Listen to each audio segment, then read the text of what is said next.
Good morning. I'm tired. I'm so sleepy. This color looks better on camera, I'll be honest. I don't like it. It's too purple, but you can't really tell. But hello, hi. It's Friday. I'm getting ready for work. And we are going to Mean Girls tonight. The musical, the Broadway musical. I'm very excited. I'm hoping that it is the most fun. I'm going with my old coworker and friend from my last job who I haven't seen in like probably 3 years, which is wild. So I'm very excited. We're gonna go to dinner with my parents. I get to leave work a little early, even though I'm going in also early. I don't know. So all fun things, you know. But I'm very excited. We're gonna go see Mean Girls, the musical. We're gonna have dinner, all the fun stuff. So that's happening tonight, which is why I wanted to start this vlog, so that I can give some context to what's going on when you see some b-roll, but also because this is starting my newest vlog, which will get a proper introduction when I have a bit more time later, but just know that we're starting a fun reading vlog. The title probably says more than I am right now, but I am going to finish a book, which will be technically the first book of the month, but it's a carryover from yesterday, because like the thought of finishing the last hour of it yesterday was horrific. I just oh, I super have not wanted to finish. It's not even like bad, it's just so clearly YA. This would be great for young readers dipping their toes into the horror genre, but definitely on the younger side. There's great representation in this and just self-discovery, but also kids stuck in a cornfield. I'm talking about What Stalks Among Us by is it Sarah Hallowell? But basically it's two teens find a pop-up cornfield maze and go exploring it, and then they're basically stuck in this time loop for who knows how long, where they keep dying and coming back to life, and it's really like a true self-discovery type of story where like they're learning more about each other and themselves, because they've been best friends for like a year. And so yeah, that's what I've been reading as of yesterday. And because it is a horror with a science fiction element of time loops and stuff, it gets real repetitive real fast, just because you're like, yes, I get it. You keep dying, you keep getting lost. They also keep getting their memories wiped when they die and come back. So it's just been like a little bit of a drag to get through, but I'm not enjoying it. I think if I was younger I would be really into it, which, you know, makes sense, is going to happen at times. So that will be the first read that I finish. It will probably be a 3-star. It's just nothing special or standoutish. Reveals are happening, and I just don't really care a whole lot. It's not really getting my interest. So that's what I will finish reading, and then no clue what I'm going to read from there. But that's kind of what I've got in store for my day. A work job and then fun. So I will see you guys probably a bit later, aka tomorrow, which I also work and we have a game night planned. So I don't know how much you'll see of me tomorrow, but I will try my darndest to clue you in. So goodbye. There's a lot of noises. It's dark. It's late. I just need to say, Mean Girls is so fun. It was so funny. The talent, incredible. I had a lot of fun. It was a good time.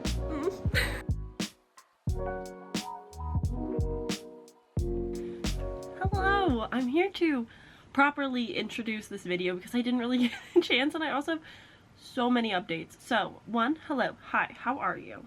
Welcome. In this vlog, it's gonna be however long, hopefully no more than 2 weeks, fingers crossed, but this is gonna be, as the title says, reading until I find a 5-star. What a shame. It is March 5th. And I have yet to have a real true 5-star. I've given some 5 stars, but they're really all like a 4.5. Nothing really is like hitting the spot. The closest I've gotten is Mayfly, which I think upon a reread when I'm more interested, as well as like physically reading, I think I will probably give it a 5, but for now it's like a 4.5, lower 4. And the other one that was almost was To Kill a Shadow by Catherine Quinn, because this just gave me like the kicking my feet, fun little romance fantasy kind of vibe, but young adult, and I had fun with this. So this is as closest to a 5-star as I've really gotten, and it still like had its issues and didn't really give me like the full feeling, you know? So I'm struggling a bit. With that, and it's fine, but like I would like to have a 5-star in March, preferably sooner rather than later, you know? Like, it's only fair. But I have today off and tomorrow off of work, so I will probably keep you guys around for whatever is going on a little bit closer, a little bit more, and then, yeah, and then hopefully throughout the couple of weeks, because I'm super behind on videos since tax season has begun. If you didn't know, hi, I'm a bookkeeper and tax preparer. It's the busy season until mid-April, so my schedule's all out of whack. It's changing again, like so much is going on constantly. It's very not fun, but you know, it's a job, it's a paycheck, and overall it's been fine. I am enjoying my job. It's just a lot more stress in the environment at this time, but because of that, reading has really been on the back burner because it's just been pounding out work and not focusing enough on audiobooks, not really wanting to pick up a lot of things. Last month helped with readathons, but because I was picking things up specifically for readathons, I wasn't really picking up stuff that I just wanted to read, and although I'm interested in some, I was prioritizing the wrong things. Anywho, all sorts of out of whack, but that's on me. So this is gonna be, I've given myself 2 weeks for this vlog to just kind of hang out with you guys, take you along the daily life, but also just reading as much as I can, as much as I want. So I have read 3 things since I last talked to you. I finally finished What Stalks Among Us, which took me 3 days, but I swear it feels like I spent 2 weeks listening to that audiobook. And it is so hard. This is probably like a 2.53 star. I think I'll leave it at a 3 just because it is fine, it's good, but it is definitely for a younger audience. Like if you are middle school, early high school, maybe late high school, great book. The messaging in it is really important and really good, and if it was something that I had read when I was younger, probably would have had less fat phobia growing up, truly. Probably would have been able to recognize toxic and abusive relationships earlier, because yikes. And it just had a lot of good conversations. The male main character, I don't remember any of their names, but he's bisexual. I think our main girl is bisexual or lesbian, I'm not really sure, but queer kids stuck in a corn maze, and it is very repetitive, and that's the part that I didn't like about it, is that they go into this corn maze and weird science fiction fantasy stuff is happening. It's not super horror, but they do die a lot. So like, I don't know, but it's basically like the whole premise is they're in this time loop and they're trying to escape, and they are trying to also solve this like mystery going on, and you know, it's exactly what you think is gonna happen and where it goes. Like, it's very predictable. I genuinely thought the book was ending halfway through. Like, once we got to the 50% mark, I was like, oh, the book is resolving, great. And then I looked at my phone and I was like, huh? What do you mean? We still have like 4 hours. What? Because the worst thing about this book is it is long, and the characters are constantly losing their memory, so they don't remember what they just learned. So then they, I guess in a way, like reincarnate, and then like are trying to solve the mystery all over again and meet the people that are in the maze and like try to solve what's going on. but like we already have so much information that like it was very easy for me to figure out what was going on. So I was a little annoyed. I was like, this did not need to be this long. But yes, I listened to that. I also, yes. Oh, yes. So finally, I mentioned, I think in my last vlog, that my library card needs to be renewed, but Hoopla for one reason was like, sorry, you gotta renew your card, like it's not active, you can't check out this book again. And then I like came back and I could check it out again. So I don't know what happened. I'm not gonna be upset about it, but I was able to check out the 2 books that I really wanted to get to last month, but they were swept away from me and I didn't have the option, and so now they were back in my grasp. I finished both of them. So the first one was The Blood is Love by Karina Halley. This is the sequel to Black Sunshine, and it was quite the letdown. It really wasn't super necessary. It didn't really answer a lot of questions. Keep in mind, I've read these 2 years apart, so that's a little bit on me. But I truly like loved Solemn. He's a great character. The side characters are pretty cool. We get to meet Dracula, which I think is what Orange Blood, that duology, I think that's about Dracula in this world, which is really exciting to me, and I will continue reading it. And then Wolf is a side character, and he has a spin-off, and so I will continue reading in this world. But like, Lenora was so fucking annoying, and like, why? She was such a just everything that happened in the story was just like, if you could just communicate, you wouldn't be this annoying. And like, maybe being like this super powerful rare witch vampire hybrid, like you should be so cool and like such a badass, and you're just not. And it was very sad and disappointing. So I didn't care for that, and like the plot to it was kind of lackluster. I didn't care about their sex at all. Like, it was just it was a bummer. It was not fun. I know that Black Sunshine was like one of those weird anomalies for me where it's like I just love listening to audiobooks on daylight savings and just like listening all the way through. I've done that 3 times now, I think, where I just like don't sleep and I'll just listen to an audiobook, and Black Sunshine was the first, and so I think it was just like the right time for it, whereas this time it was not. But the final book that I read, which is the closest that I've gotten to a 5-star, by the way, I think The Blood is Love is like 2.5, truly, oh, sorry. But yesterday at work, I listened to Before We Say Goodbye. For whatever reason, I keep calling it Last Chance to Say Goodbye. Miss Ma'am.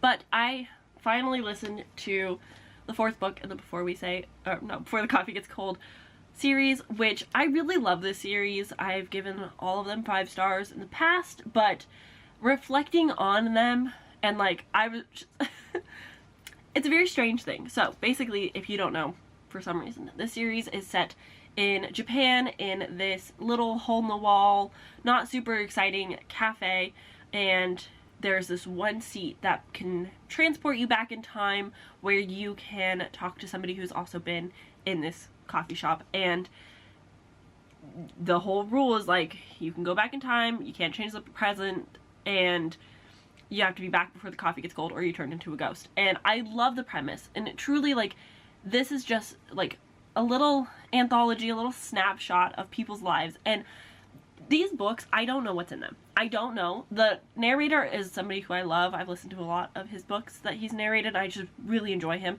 So I think that helps with, like, overall the books. But they do get repetitive because there's nothing, like, super new coming out of them. Like, it's just the same thing. It's like somebody is going back for one reason or another, and you're just kind of there to hang out and see what's going on. But there's something within these words that just hit me in the feels every time. I've cried the last 3 ones, and this one made me cry twice. How dare you, Toshikazu Kawaguchi, put a dog in one of your stories? That is just cruel. Mean and cruel. So, yeah. This one did make me cry twice, but it didn't give the same feelings as the other ones have. Like, the second one I think is still my favorite out of the whole series, and I know there's going to be, I think, a 5th book translated at some point, and I will of course read it, but this one didn't have that same strong, like, this is a 5-star, I love it feeling, which is kind of a bummer. So yeah, I don't know if it's like because I'm doing this video I don't want it to end yet, so I don't want to give it 5 stars, but it just didn't really feel the same. I don't know. I very well could also be me, but I don't know. It's one of those things I'm like, it made me cry, so it has to be 5 stars, but like the stories didn't really like make me feel as strongly as the other books.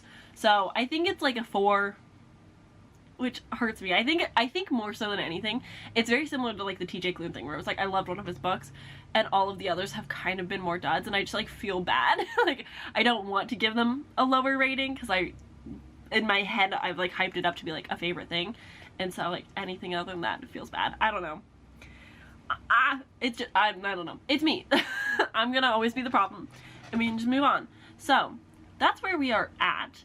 I'm hoping within this like 2-day weekend, I'm hoping to get a lot of filming done, editing done, just kind of catch up. I have not posted on Bookstagram in so long and I feel really bad about it, so I would love to just like take some photos of things that I've been reading lately and upload again because I feel so out of touch from the community, and I know a lot of it is just like I'm busy, but like yeah, anyway, that's what's up with me. I don't have a whole lot planned for today. I don't really know what I want to read. I think if we look at, sorry for the lighting, it's the sun, I can't help it. If I look at what I have saved right now on Libby, 3, 4, 5, I've got 5 things, and one of them is on my Biblias TBR for last month that I would really like to get to, but I want to do like a cute little 24-hour readathon with them at the same time, so I just don't know yet. But I've got Sanctuary of the Shadow, I've got The Unbroken, Nightbane, Delicious Monsters, and Tender Beasts, which I would like to read all of them. They all intrigue me in one way or another, but I just don't know like super what I'm in the mood for. I am right now in the middle, and when I say the middle I mean 20 pages in, to The Tide That Binds Us, which is a sapphic mermaid fantasy romance. It's like 136 or something pages, so it shouldn't take me too terribly long. It's on Kindle Unlimited, so I think that will probably be my focus, but we'll just have to see and wait. My little update. Hoping to get some good reading in. Yeah, this video will end when I find a 5-star. And so far, sucks. Yeah, this clip's been really long, so I'm gonna stop rambling.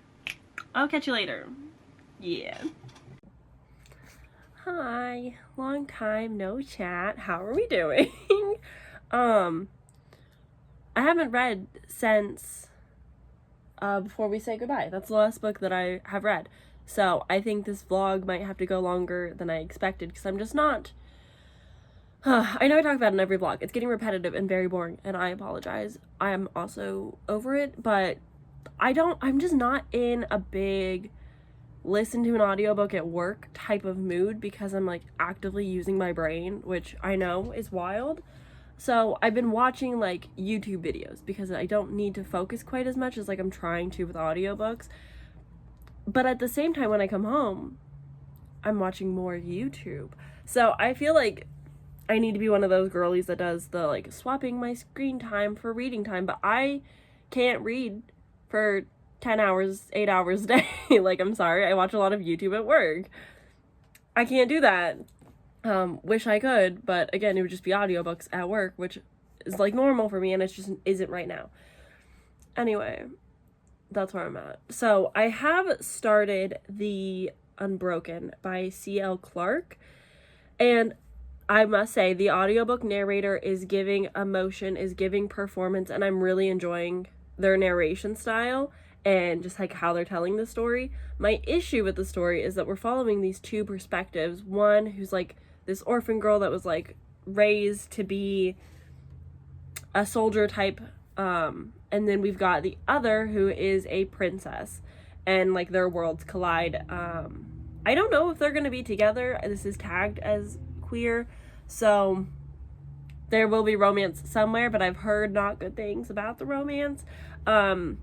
One review specifically mentioned how it felt kind of like a conqueror type of romance, like one conquering force gets with the other force, and I'm just like, interesting. I don't know how I feel about this. It does feel quite pro-military, pro-guns, like, are one of the girls who's, like, becoming a leader of, I keep thinking of the word Splatoon, and, like, that is just incorrect, but, like, a group, like, they're a leader of this, like, fighting group, soldiery type group, but they're not allowed to have guns, like, they have to check them out, which I know is, like, what other countries do, so it feels very America to be like, I thought I was gonna get a gun when I was, like, promised this role of leadership, like, why don't I have a gun? And I'm just like, okay, because also when, like, I fall into a fantasy world, the guns are, like, the last thing I expect to be in them, so it's kind of just, like, throwing me out. But my biggest issue,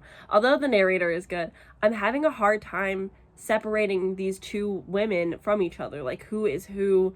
Obviously, like, the princess isn't going to be doing military shit, but, like, I still am just like, where are we? Who are these side characters? Like, I'm very lost, and I'm only, like, 9 chapters in, but I'm just like, what is going on? What is the purpose? I've read the Goodreads synopsis, like, 4 times, and I don't understand, like, what it is I'm reading, so I just don't know if, like, this is going to be the book for me. Reviewers that I trust, friends that I have that have read this that I trust, have not given this great reviews, but, like, I still want to give it a chance because I like the narrator, and I know that's maybe not benefiting me, but yes, it's due the 14th, which is in, like, 2 days, so I gotta get a move on it, but I'm also, like, not excited to pick it up, so I don't know what my plan is. The other thing that I was hoping to read soon was Sanctuary of the Shadow. I extended my hold again. It's been, like, 3 months. So, I do want to read this still. I'm just, like, not, I don't know, maybe I'm just still slumping. I'm not in the reading mood. I can't quite tell what it is. Like, is it just I don't want to read, but I also don't want to do anything. Like, it's just work and then come home and watch YouTube. On my days off, just watch YouTube. Like, I don't want to do anything. So, I think I'm just, like, in a wee bit of a funk, but I'm trying to not be. It's not going great. It is 3 p.m. and all I've done today is watch YouTube. So, I'm trying. I sat at my computer. I was on the couch and in bed all day. I'm at my computer in hopes that I will start editing my video for Thursday, but I just don't want to do anything at all, ever. It's super fun. I know. It's riveting content. Hello. Welcome to the internet. I hope you're entertained. Okay. Before I get real self-deprecating, I'm going to go. Ooh, Aurelium dropped today. I'm so excited. It's so funny how, like, Realmathon's happening and I'm excited for that, and Roll of Reads is happening, but, like, Aurelium is happening. More things to be excited about, more readathons to get overwhelmed with, as you do. But I would love at some point updating my Aurelium journal. I have a flip through, but that's a little outdated now, so I'm really excited to continue with this. I think I need to do the autumn equinox. So yeah, I've got some things to add and continue, but I'm running out of pages, so I might have to order a new journal as well soon. But I would like to get this caught up and in a good spot as we're going into another season. But anyways, those are my updates. That's what's going on with me. I have caffeine. I'll make it through the day. Yeah.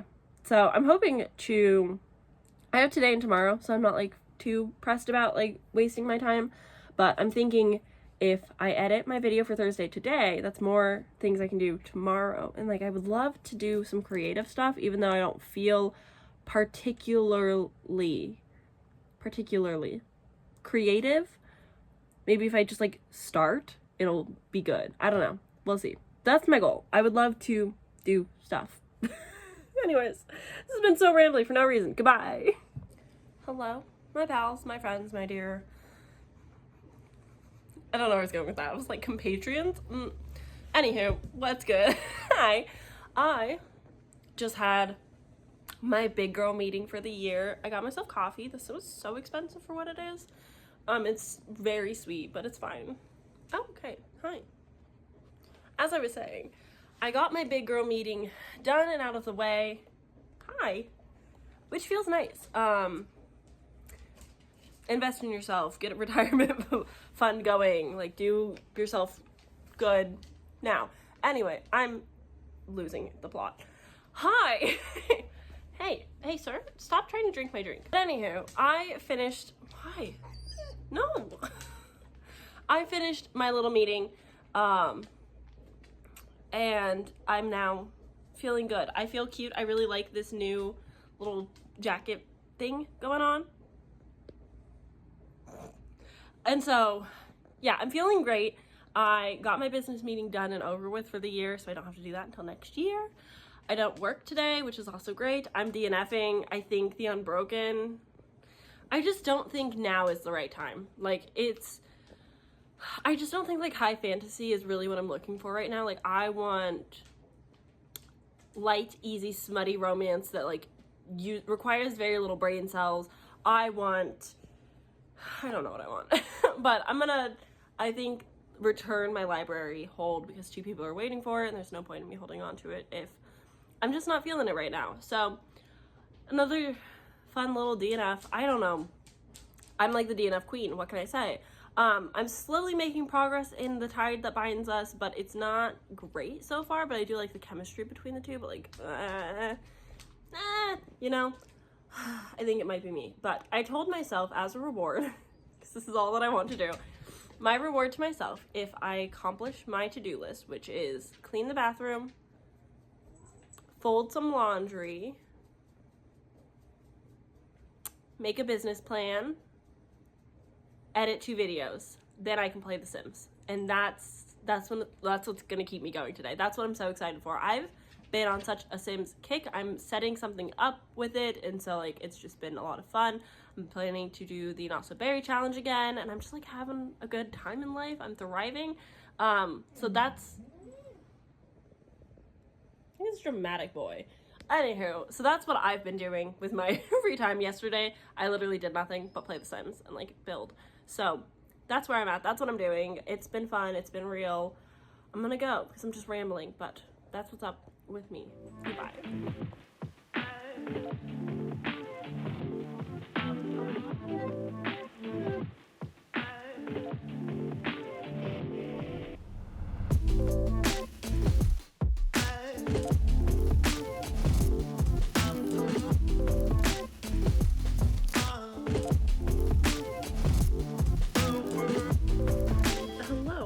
I've not chatted and updated in a while again. I'm still not reading. I think it's just truly like the burnout. Like I've I've turned to reality TV at this point, and that's all I did yesterday was just binge reality TV, knowing that I wanted to read.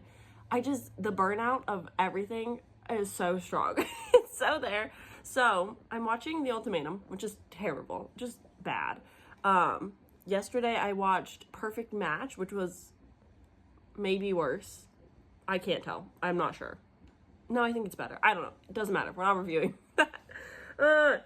Anywho, I'm just checking in because have not read in a while. I'm hoping to read something soon. I have to still decide between like 3 things which I want to pick up, but I'm like reading The Tide That Binds Us every like 5 to 10 pages, and then I'll put it down for like a few days. It's not going great. And I don't think it's the book. I do think it's me. I'm the problem. So we're just dealing with that. But my mom just called and she said she ran out of episodes, and I had no clue what she was talking about. She calls my YouTube channel videos episodes, and I think it's the cutest thing ever. It's just like, I don't know how to see more episodes. Oh, precious. So that's my little update. That's what's going on. We're all hanging out on this fine Tuesday, cleaning our toe beans.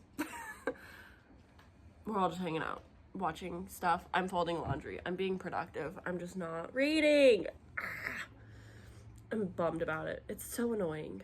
Like, I just want to read, but I'm not reading and like can't read because I don't have like the attention span. Audiobooks just in one ear out the other. And I'm sad about it. Like, I miss reading. I want to read, but I just cannot get the brain power to do it because I'm just exhausted. So 1 more month and then tax season will be over and this video will eventually come out.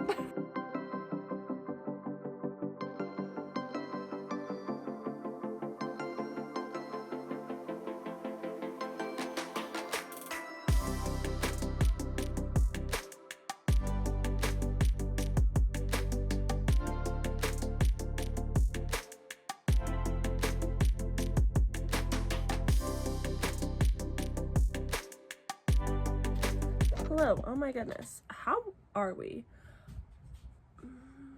It's been a while. Vlogging's been hard, and we're just gonna have like a mini little life update. And then we'll get into more of like the reading and what's going on with me. But I've been telling myself that I'm not slumping, and that it's not like it's not me, I'm not the problem, which I stand by. But I think a lot of it is just like the weather is changing. We're coming from winter to spring, but it's Oregon, so like it's 3 days sun and then like a week of rain, and so like I'm fluctuating on day to day. Like how the weather is determines how I'm doing often. But I think a lot of it is coming down to burnout and just overall like mental exhaustion from my job, which is, luckily we're on technically 3, but like it's Wednesday, so like 2.5 weeks. I'm gonna say 2.5 weeks until like I'm in my good place again, where work goes back to being chill. Like I work in tax preparing, and so it is just like go go go go go. And although like the craziness is really ramping up this week leading into the 2 weeks till deadline, it's not going to be fun, but it is going to get soon better, which I'm really excited about. But I'm trying to figure out where I am mentally, where I'm trying to be, where I want to get to. My goals have taken such a back burner. Like my whole life has not felt my own since tax season started. I felt incredibly demanded at my job and not as well compensated. I'm not getting rewards for how much effort I've put in to these last few months, and I'm definitely feeling like the exhaustion, the not goodness of it all. And I'm just really excited for new things, to feel more like connected to the book community again, and like getting content that I want to get out, posting back on Instagram, and like sharing my things, like sprinting, being with friends, like just being in the community. I'm so bummed that I've basically missed all of Realmathon and didn't get to do the peace talks because I'm working on weekends. Like I don't get these 48-hour readathons people are doing because I'm working, and I just feel so out of touch from myself right now, and like that's not fun. I miss me. I'm fun. I like me. Sometimes, usually. But yesterday, I kind of had like the idea that I was gonna do all of these things, but then, you know, your girl checks Libby and goes, oh, my audiobook is due at 4:30. It is currently 11:30. And I spent 5 straight hours just reading, and it was quite lovely. I'm gonna be honest. I read this new release, A Fate Inked in Blood by Daniel J. Jensen, an author that I've been wanting to read. She wrote the Bridge Kingdom, and I do want to read that series at some point. I think I have the audiobooks on Audible. Anywho, I was excited to pick this up. A lot of people have been reading it. Eliza kind of felt half and half on it. She really liked the first part, didn't like the end. I also didn't really like the end. It was very predictable, but this is a story with like Norse mythology, Greek kind of. It's not Greek. It's Roman. Is it Roman? What's Norse? Norse mythology, which is super fun because it's not something I'm super familiar with. But then like Thor and Loki get thrown out, and then I'm like, wait, Marvel? No. So that always takes me a little bit out of stories when it's like Thor and Loki, because like, yes, those are real mythological beings, but Marvel has like taken them, and so now it's a weird connect. Anywho, but in this we are following a girl, Freya, and she is living her little miserable life. She's a fisherman's wife. She is not super close to her family. She's got secrets. She's got magical powers that no one can know about. There's this prophecy that may or may not have to do with her being the shield maiden, and eventually that secret gets out. She is taken by who's to become king of their world, basically. The prophecy is her uniting everybody under the one true king, And this guy is like, must be me, obviously. I'm going to take this prophecy as my own. I'm going to be king of the world. And she's kind of just like, you're threatening my family, I guess, sure. And so she's just kind of going through these trials and tribulations of dealing with these new politics that she's not used to in a life that she doesn't normally have, being second wife to this man who's fine. Like, all of the side characters didn't really shine in this. It's definitely the two love interests, which, of course, the love interest might just be the king's son. His name's Bjorn. And I hate it. But what a sweetheart. What an absolute gem of a man. Like, doesn't have the super toxic traits that a lot of us enjoy in our romance, but he is just such a sweetheart. He cares so deeply for Freya and is just like, I've got your back no matter what happens. Like, we are in this together and we're gonna make it work. And I just really appreciate that. Like, he's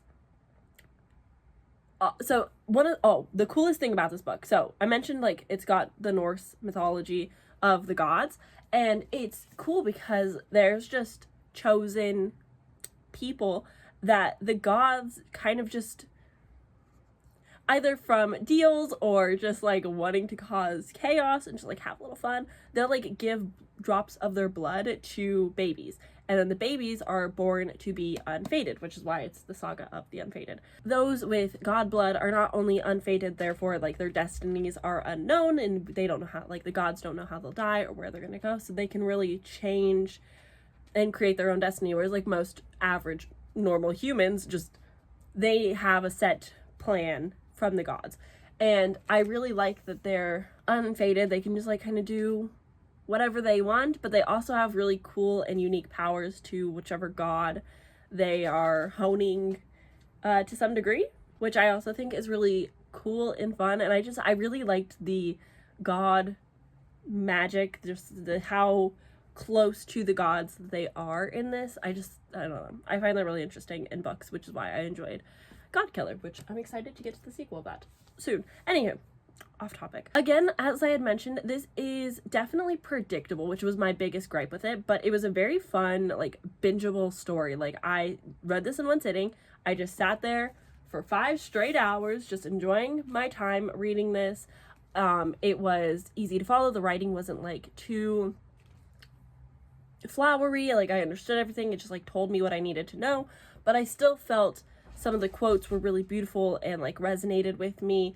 But again, like, the characters are kind of where this world's like, nah, because I didn't love any of the side characters. I never felt like she had connections to anyone besides the romantic interest, which is fine. It is what it is. This is definitely adult. I thought it was young adult. It's not. But yeah, overall, like, I really did just enjoy being in this world, in this story. It was a fun turn my brain off, like, read. Like, it's fantasy, but it wasn't like such high fantasy that I wasn't able to, like, comprehend things, and I just had fun.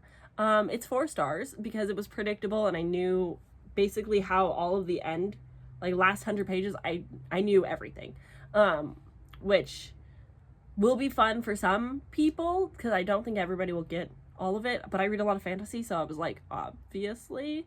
But I still enjoyed it. I'm excited to see what happens in the second book. I think this will just be a duology, and so I'm intrigued to see where this goes. I have hope for what's gonna happen, but I'm worried it's gonna be predictable. We'll see. But yeah, overall 4 stars. I did enjoy it. I liked it. It was fun. It was a good time. So this proved to me that I am capable of reading, and I still like it. Because there was a time that I didn't, like, audiobooks have been extremely difficult because, like, at work, I'm using my brain, I'm tuned in, I'm, like, focusing on 5,000 different things because people are walking in that I have to talk to, but I also have to, like, do this and do that and listen for if something in the lobby is happening that I need to intervene on. Like, there's just a lot of chaos at my office. And so I haven't been able to listen to audiobooks, which is how I primarily read. A lot of my reading is audiobooks because it's hard to come home after a 10-hour shift and, like, want to sit and read and not just, like, sleep. Like, eating, like, work and then come home for dinner and then, like, sleep is, like, my routine, which I don't love for me. but I just have not been able to focus and concentrate on audiobooks. And I'm like, it's me, I'm the problem. I don't like reading anymore. What am I gonna do? Clearly, I do enjoy it. I just, now is not the time for audiobooks, and I just need to accept that and like let that be its own thing and try to reprioritize my weekends to fit in more reading, which is gonna be, I hope, exciting and fun. And that's kind of where I'm just trying to shift gears to like physically reading or tandem reading, where like I listen to the audiobook but I sit down and still am reading it, so that I have to be more engaged. I can't get so easily distracted. But yeah, deadlines, sometimes they're useful. Wild. Also, I did finish yesterday the Scepter, which is the first novella in the Mortal Fates series, I believe, by J. Bree. And this was a reread for me. I still really liked it. It's still 4 stars, but it wasn't like the same like strong 4 stars as the first time I read it, because I knew exactly what was gonna happen. It's like 88 pages or whatever, so like I know beat by beat where things are going, so there's less of like the emotions. But I'm glad that I reread it. I started The Sword. I've only read the prologue though, but these are following the 2 characters. It's setting up for this like insane enemies to lovers series. I think it's gonna be a trilogy. The second book comes out in April, hopefully, and so I'm excited to finish The Sword, get his perspective, see like what he's like leading up to the Oath of Crowns and Curses or whatever, because I know that it's like true enemies to lovers. Like they hate each other, they're terrible, like he's a bad person, like super prejudiced, but like they're forced to be together. So like I'm excited to read like a real enemies to lovers romance that's slow burn and just like full of good fantasy world building and political intrigue. So I'm excited to finally finish reading The Sword. That one's 95 pages, so we've got a little bit of ways to go. But then once I finish that, like my bedtime read, I think, unless like I'm head over heels in love with the book and I need to just like binge it, I think that will be like my bedtime read, is The Crown of Oaths and Curses, because there isn't an audiobook, which means I'm gonna take forever. Anywho, this has been a very long update, but I have one final thing for you. I hope you don't mind. It is a book from Lightning Source.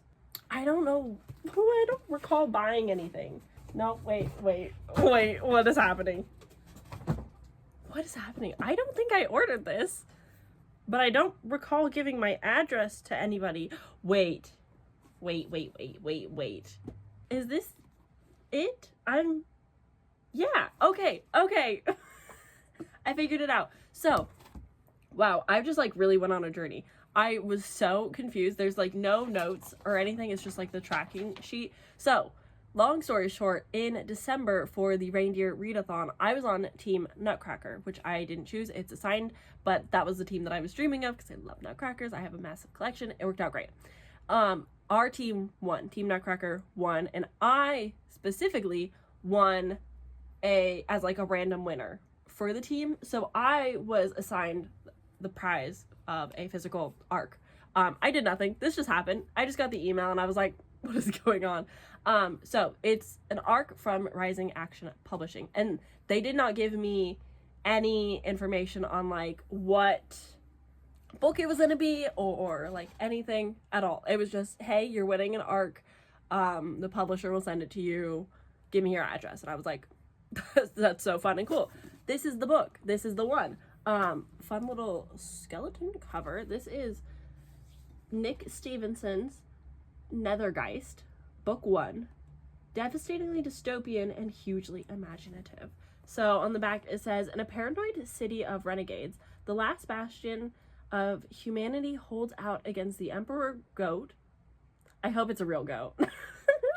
A necromancer so powerful that he has declared himself a god. Oh goodness, names. Ilia? Regent-elect is friendless, single, and wrong sex. Wrong is in quotes. The wrong sex, the wrong heritage, and apparently cursed. While attempting to rout a coup, she is selected by outside forces in search of impending birth site of Alchemia, a mage who is said to be the only match for the Emperor. To save herself and her people, she must ally with heretic mages heretic mages, necromantic freedom fighters, and the human-hating reptilian Creole, and her sworn foe, the cowardly, lifeless warlord Vespasian. A complex literary fantasy. Interesting, literary fantasy. Okay. Nether Geist is a story where the conflict is as much about the character's inner turmoil as the outward struggles against the maniacal emperor. Featuring intense battles, snappy dialogue, and a world on the edge of ruin, Nether Geist is a dark fantasy in the vein of Mazzalian Book of the Fallen and The Blade itself, the first in a series. So, have fun. Okay. With stunning battle scenes and crackling dialogue, Nether Geist is a creepy and creative addition to any gothic apocalyptic science fiction lovers to be read pile, a complex and powerful debut novel. That's so fun. Okay. Surprises all around. I was so confused. I was like, I promise I haven't bought a book in so long. Well, that's so fun. This is the first arc that I've been physically given or had at all besides like NetGalley. This is my first arc that I won in a drawing. So that's pretty exciting. When will I get to this? I'm not sure. Oh my god, it's got little like skeleton boys. Ah, cute. I don't know when exactly I will get to this, but I am excited. Nonetheless, it sounds intriguing. I like a gothic. I'm not super like apocalyptic type of girl, but who knows? Might change my ways. Excited nonetheless. So that is all that I have to update you on for right now. I've got a lot to do. It is already 1 p.m. and I've been talking for 20 minutes, so I'm gonna go. But yeah, I'm gonna finish reading The Sword and then I'll probably pick up other things to update so that this vlog hopefully will sometime get a 5-star book that makes me remember why I love reading. So who knows when you'll see this. Hello. I'm so tired. Got off work 2 hours ago. Well, less than that. I've been working a lot of overtime, but I got off work. Sorry for the dog. They're thriving. What can I say? Anyway, hello. How are we? Got off work and it is officially Easter. Almost. Technically it's tomorrow, but my friends in Australia, it's Easter for them today, and so I'm hanging out in some Easter reading sprints. We're just hanging out, kicking it, being productive. I'm not being productive. I'm just watching YouTube, and I had a snack. I'm so tired, and because tomorrow's Easter, I have few plans, yet a lot of plans, because we have a birthday party, we have a game night, we want to do like Easter hunting eggs with the dogs. Austin, I think, is working, so that'll like free up some time, but I'm thinking of filming and also for sure reading. So speaking of reading, I'm still making my progress through The Sword, which is the second novella that J.B. wrote for the Mortal Fates series, which I'm actually enjoying it. I think it was Sasha in the Discord was like, do I need to read this? I'm bored. But I'm kind of liking the other side of like the politics, because the way this world is set up is our female protagonist is a witch. I don't remember her name. She's a witch, and there is a war going on between witches and fae. And so we get her perspective of like the innocents, not knowing what's going on, not sure, like living a very sheltered lifestyle. So she doesn't know a lot about the war or about fae and just like what's been going on. And so we get the other side of that perspective where we're with the savage prince, and he has like this vendetta against the witches and is like a very strong force in the war. And so these books are leading up to our characters, because it is a true enemies to lovers, where like they absolutely hate each other, do not like each other, there's a lot of prejudice, and so it's going to be really interesting to see them grow over time from this. But the thing is that they're fated mates, so I know that they're bound to be together in the actual novel series, and so I know they're going to be together, and so we get to see how they overcome these differences in like challenges basically in their relationship, which I'm really intrigued and excited to see. But right now, following the Savage Prince, we're just traveling, and he's like he's doing a lot of different things, and so we're just like traveling with him and getting to know him, and he's not quite as an intriguing character. And also, like, it's hard with novellas because the stakes are low. You know nothing's gonna happen to them specifically. But overall, I am enjoying it. I am liking it more than I thought I would. I was a little hesitant because I don't typically read from like a male's perspective when they're just traveling. I don't typically like travel in my fantasies, but I'm enjoying it, and I'm hoping to finish it tonight. Would be nice because I have a lot of reading plans. Let's just ignore the fact that I'm wearing faux leather pants. They're very comfy and casual. So I have Bride that I need to read, and then maybe also tomorrow Sanctuaries of the Shadows, because both of these audiobooks are going to be due soon, especially Bride. That's top priority. But also on Easter tomorrow, I will be reading a very short romance novella, which is railed by the Easter Bunny, which we're reading in Meredith's Discord for funsies. And so I have that also for tomorrow. And then again, would like to finish The Sword. And then I feel like there was another thing. Oh, I would love to finish Vera Wong's Unsolicited Advice for Murderers, because I want it to end. I'm like 40%, 47% or something through it. Basically, in Vera Wong's famous tea shop, a dead body appears, and she's like, I'm on the case. These cops can't do their job. They suck. I've seen so many episodes of CSI. I've got this.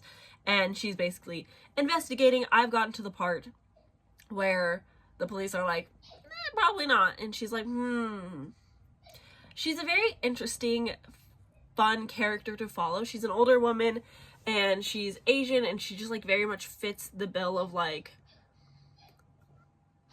old person feels like the wrong way to say it, but an older person from a different generation, just not getting with the times and like understanding that like their kids are in a different time period, raised differently, have different motivations, and don't have to carry the generational trauma and be just like their parents. Like, just because you woke up at 4 a.m. because that's what your parents forced you to do doesn't mean that we have to continue that cycle. So I think it's an interesting look. I don't think the book is trying to like commentate on that a lot, but I guess we'll find out when I finish it. But it's not something that I'm like interested in. I don't love a cozy mystery. I know it's not going to be 5 stars, but I do want to read it before the Literally Dead book club live show for it, just so that I'm in the know and can discuss and have fun with everybody talking about it. I think everyone else will like it more than me. I'm just not a cozy mystery girl. They're just like not super the most fun. And it's not like funny haha. Like, I'm this far in and I don't feel like I'm laughing with the book or at the book. I'm just like here existing, getting to know these characters, but nothing has really happened in it, which is also I think part of it. But I have a lot of reading plans, a lot of things that I would like to do and get done. But that's my little update. That's where I'm at with my reading, because this vlog is taking me like all month. And hopefully Ali Hazelwood will come through, or one of these will come through. Something will give me a 5-star, please. Oh, hello. How are we doing? I read last night. I read straight through. My audiobook was due at like 10 p.m., but I put my phone on airplane mode and just kept reading. It powered through. Finished about midnight. So a little late. Luckily, I don't get in trouble for that. So we're here to discuss the fact that I have read and finished Bride by Ali Hazelwood. This was so much fun. I understand why the Owl Crate vibes are more, can I do this carefully, cutesy? Haha. Because it does fit it. It's not a very dark, I say it's not a very dark fantasy, while also at the same time like dark things do happen. It just doesn't feel dark. Does that make sense? Bride, in this we are following Misery, which I think is a terrible name, and like I do understand why, like the jokes about that being her name and like why, but I don't like it. I'm sorry if your name is Misery. It's just like, That's not a good name.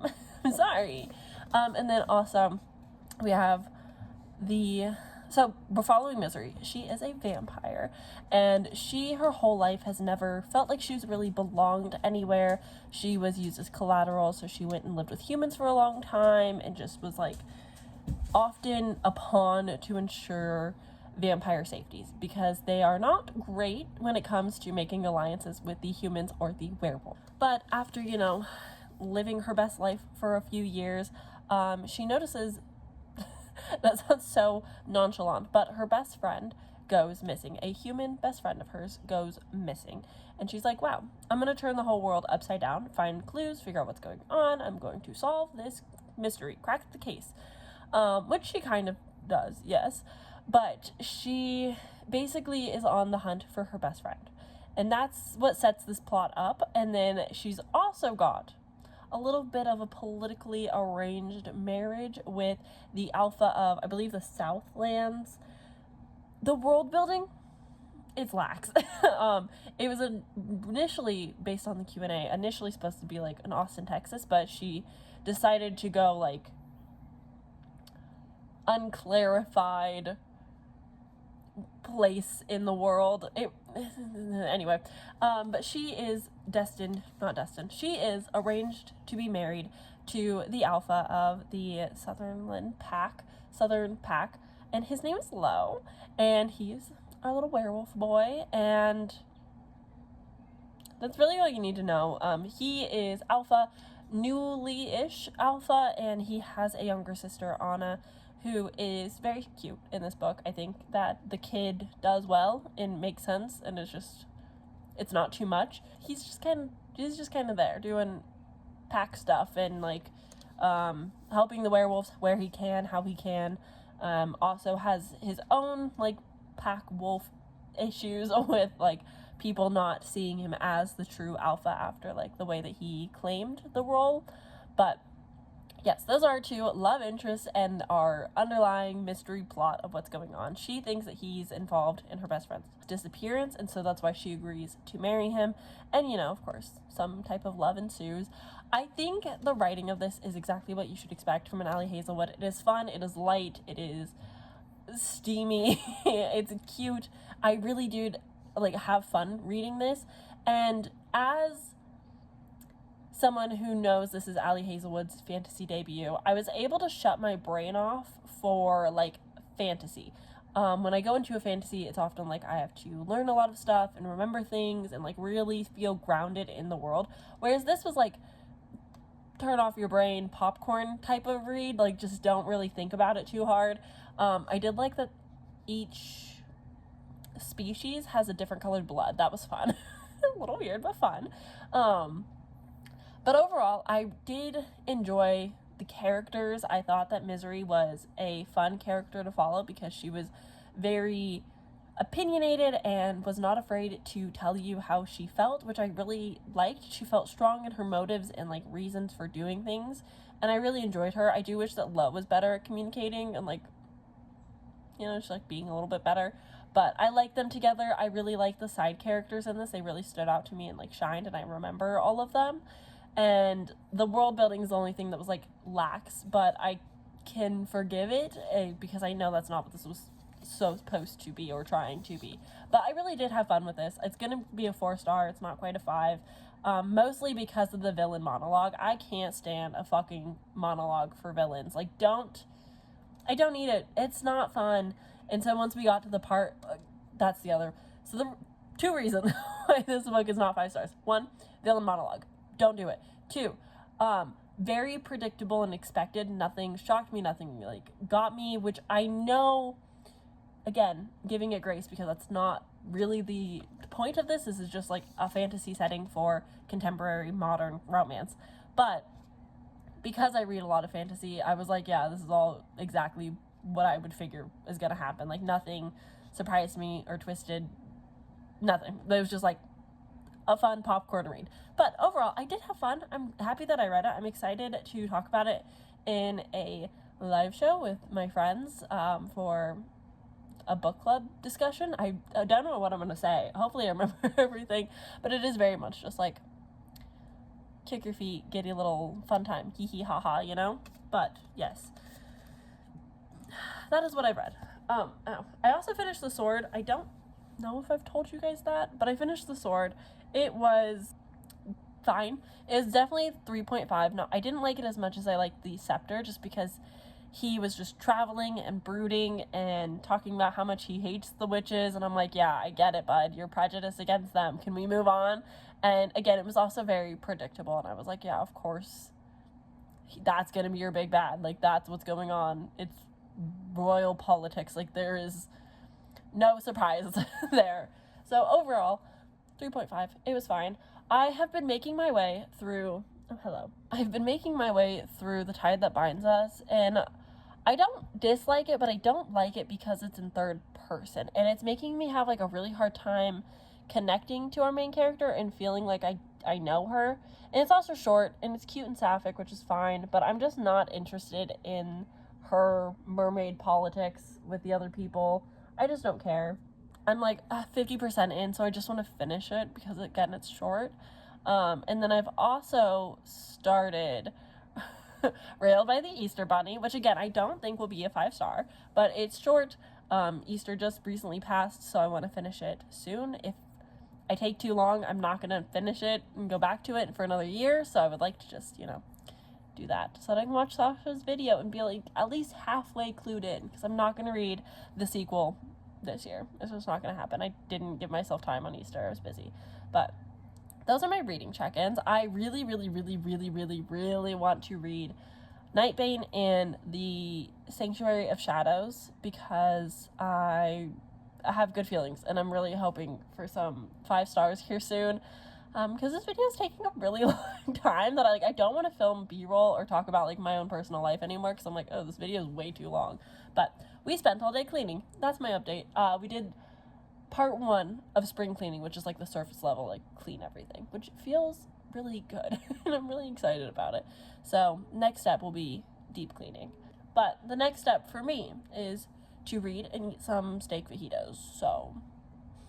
Hello. I haven't checked in, and I've been meaning to, and every time I try, I get interrupted or distracted or something happens. So hi, hello. Really quick, I finished reading Railed by the Easter Bunny, and there was a moment of time where I was like, is this really going to be the 5-star for me that, like, breaks the vlog? It wasn't. Of course it wasn't. It was more like a 3. I'd say a solid 3. I think I like her writing. I like her style. But this one is just, like, purely for the smut, for the vibes. But it's not even, like, that much smut. And it sets up the sequel. Which, the whole plot is really setting up a pregnancy. So I'm not highly intrigued, but I definitely like the series as a whole and want to continue. But I'm not like, ooh, so excited. And then also, I DNF'd The Tides That Bind Us, finally. I was exactly 50% in. The writing style wasn't working for me. And I don't need to force a book if I'm not enjoying it because the writing style isn't for me. It's a fine book. I think it was fine. Like, I don't think there was anything wrong. It just wasn't working for me. And then after that, I think the only other thing that has happened is I started reading Pillow Thoughts by Courtney Purnell or something. And I mean this with love and respect, but it feels like an angsty man is writing bad poetry, and it's very of the 2010s era, but it was written in 2017 by a woman who is gay, which is great. I like that it's a queer poetry collection, but, like, it's not good. I've highlighted one singular poem. I'm 65 pages in. I'm just not feeling it, but I'm gonna keep going. We're gonna try, because the covers are beautiful and intrigue me every time, but we'll see. We'll see. So yeah, those are my reading updates. I desperately need to read Nightbane before my hold expires, because I kid you not, I have been putting that shit on hold, like renewing the hold for too many months now. So I definitely want to get to that. And Eliza's already started an oath, crown of oaths and curses or whatever. And I now desperately want to also start. But I'm gonna go inside, eat spaghetti. Bye.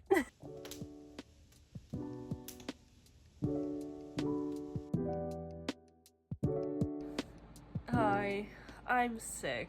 I was trying so hard for so long to not catch Austin's cold, But alas, yesterday I started feeling it at work, and I was like, no, please no. And today I'm really feeling it, which is such a bummer because today was supposed to be, well, is still, but I was supposed to participate in the 4B's book club live show for Bride, and now I can't because it's not that I couldn't, I just like have to blow my nose so often. My throat feels no good, and just talking for an hour doesn't sound fun. Like, I just really want to not talk.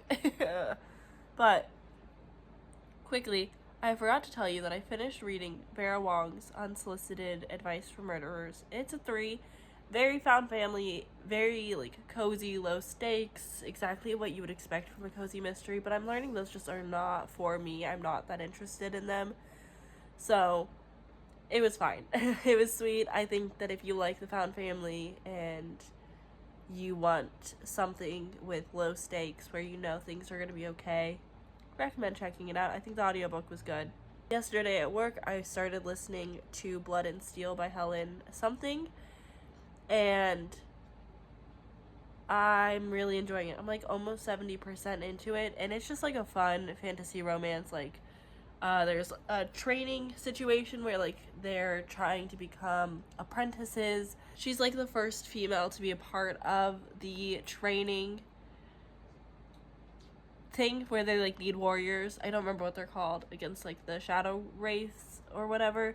And I'm really liking, I like the side characters. I like this blooming romance where like they're clearly attracted to each other but just can't quite be together, and just like getting to know each other. I'm liking it. I'm liking the setup. I like what's been going on. I'm excited to see where it goes from here, because I feel like it was like the niceness, and I really enjoy like training in my fantasy books, and so like the trials that she was going through, I was like, this is so good.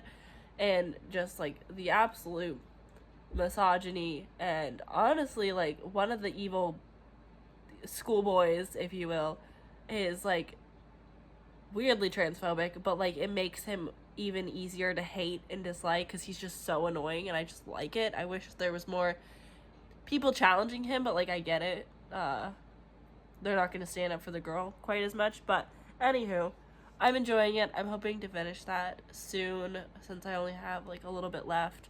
But yeah, it's been good. But I've grabbed today this beast, which Eliza has already finished, so I've got a lot of reading to catch up on. And then I also grabbed Night Bane by Alex Astor to maybe read. Yeah, anything with an audiobook that's low-key is going to be good for me. And I'm almost out of ramen, so I don't know what I'm going to do for my throat. But drinking anything and swallowing anything is like the worst feeling ever, and I hate it. So I'm hoping to get better because I'm supposed to work tomorrow, so I'm hoping to rest today. We'll see if I go to work tomorrow or not, but I don't want to be sick anymore. It's just not a good time. It's the last week of work. Hello, I basically look like a whole new person. I am less sick than I was, 2 days ago when I last updated, which was a very it wasn't even an update because my throat hurt so bad that I couldn't talk. Taking Monday off was the best decision I could have made, and this is just like to all of the people watching for whatever reason. Take breaks. Don't force yourself to work, no matter how busy your job is. Like, I'm in my busiest season. We are approaching the tax deadline full speed, and I took Monday off, which is so unheard of in my like office. Like, it is a sin to say I am not coming into work this day, because it is like overtime, overdrive, like overworked, like just it's insane. It's really ridiculous. And I am very open and honest with how many mental health days that I take at my job. Like, I have no problem being like, yo, I don't want to get out of bed, I don't feel okay, and I'm not going to come in. And they're usually so cool about it. Like, my job during the off season is so cool, and I'm so thankful to have such a flexible job. With that said, though, this is the time of year where they're not okay with flexibility, and I'm sure some shit's probably gonna get said while I'm not there, but taking Monday off was the best decision I could have made for myself, because I am significantly healthier than I was. And I'm still sick, but I'm significantly healthier than I was on Monday. And I am so thankful to myself for just taking the day off. Like, I could have powered through the day, no problem. Like, I didn't feel so bad that I couldn't have worked, but I could not talk, which is a part of the job sometimes. And that was a good decision on me. So I think in the last update, I told you guys that I had finished Vera Wong and very late updated you, which I don't know.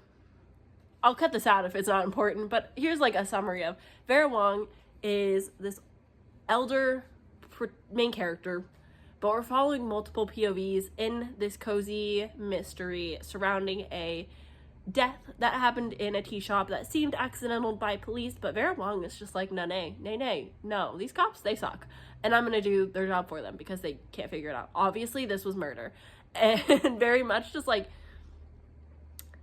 is like that, you know, if this was a thriller, the way that Vera just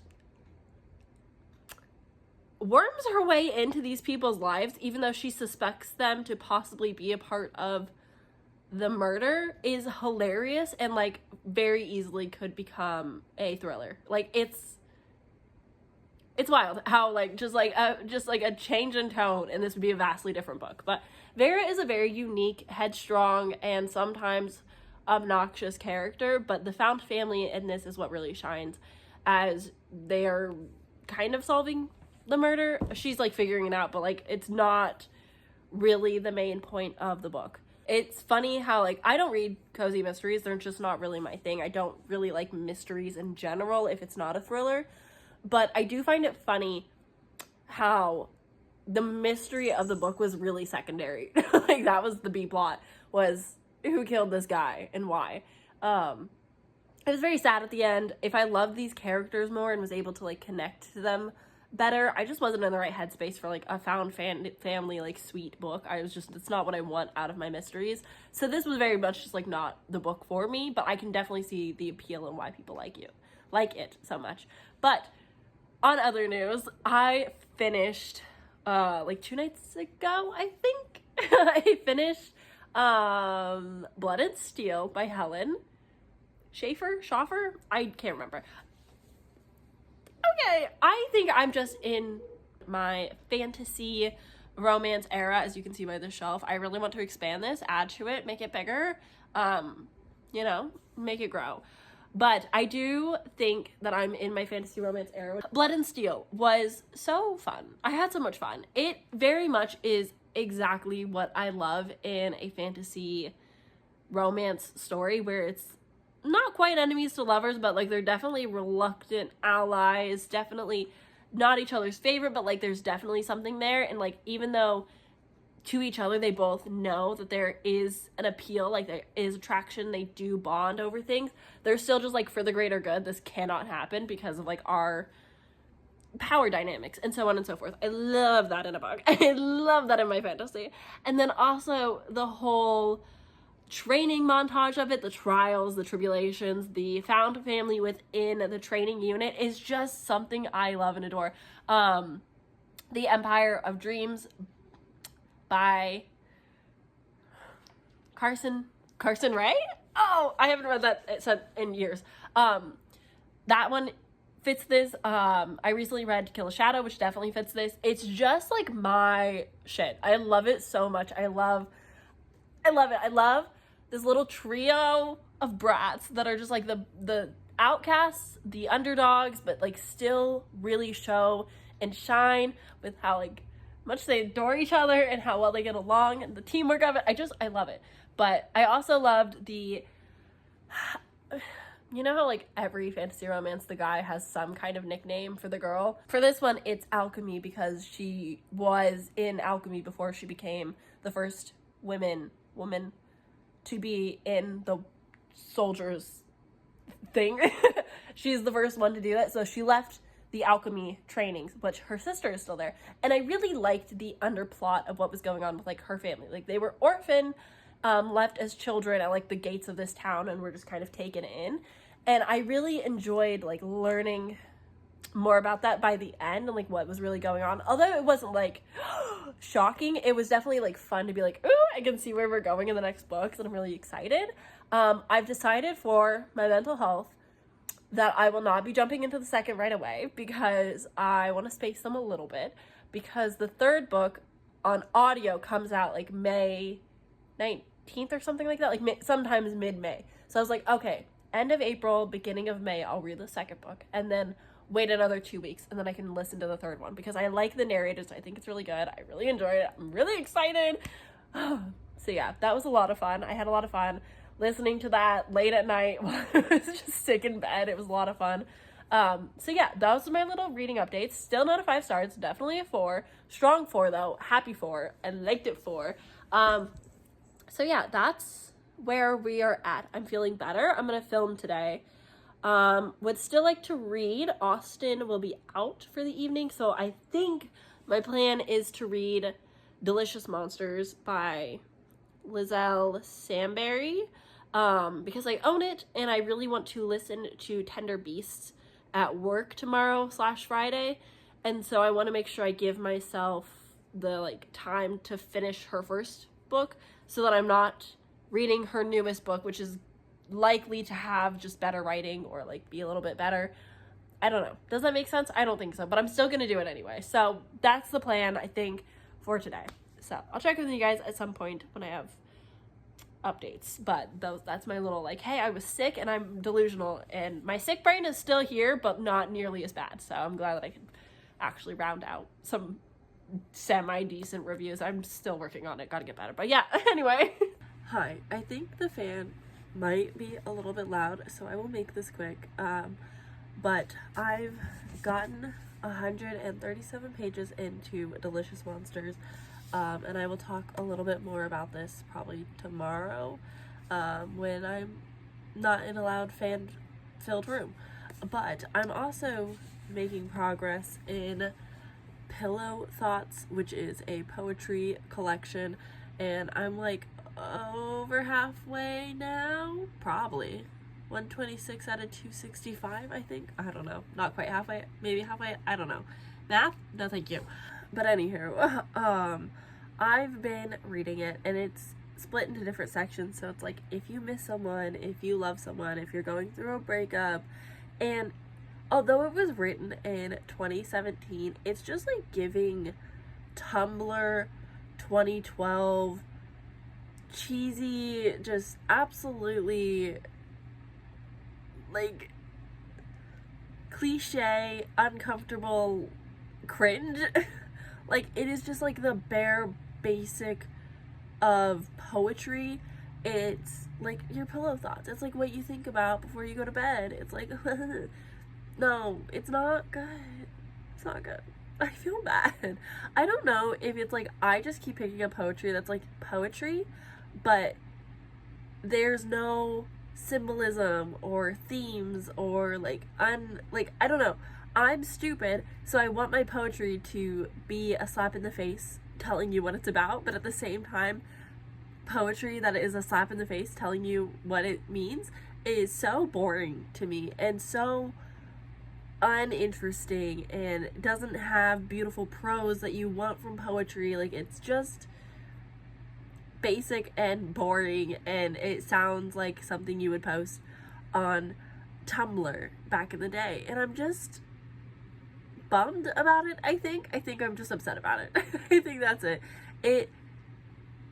I don't want to dismiss Courtney as a human, as a queer person, writing their feelings and experiences in whatever form of poetry or journaling or writing they want, but they are also publishing it, so there is like a level of scrutiny I think people can have, criticism, and this very much feels like angsty boy, like middle school boy angst of poetry talking about girls, and it feels weird. It's jarring. I don't love it. I think I've highlighted a singular poem this whole time. I think I highlighted maybe 2 lines. It's just not been good, and I'm really sad about it. I really had high hopes. I really love the art. I think the artist does a great job with the little jellyfish pictures. But yeah, I'm bummed. I'm gonna hopefully finish it today or tomorrow. It's literally taking me way too long. It's 262 pages of poems, short ass poems. I just don't want to pick it up. I just don't. It's on Kindle Unlimited, so like if you're interested, you can get a taste for it for free. But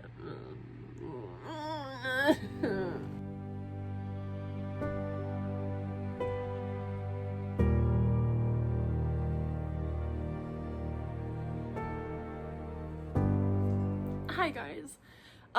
It's been days. I've had a weirdly very busy weekend, which I wasn't like thinking about, and so I haven't updated you guys in like a few days. And oh, do I have updates? So hi, hello, how have we been? Last time I talked to you was Wednesday, and it is now Sunday. Boy, the times are going. Thursday, no real updates, not a whole lot happening. Worked, the norm. Thursday night, on a whim, I decided, let's start a book. And what would be more fun than starting a book that's not on my TBR? So I started listening to The Bridge Kingdom on Audible because it's an Audible exclusive series. There's 4 books out of the 6 out right now. And I thought, wouldn't it be fun to pick up something light and quick and easy and just like, again, I'm in my fantasy romance era. It's fun to read and listen to and just like not have to focus quite so hard. And I don't feel like I'm missing the story when I do that. So I've just been enjoying my time. So anywho, that night started The Bridge Kingdom because they're I have them for free on Audible. Like it's the Audible catalog. So I didn't buy them. They're just there. I don't know. Audible doesn't make sense to me. I don't know.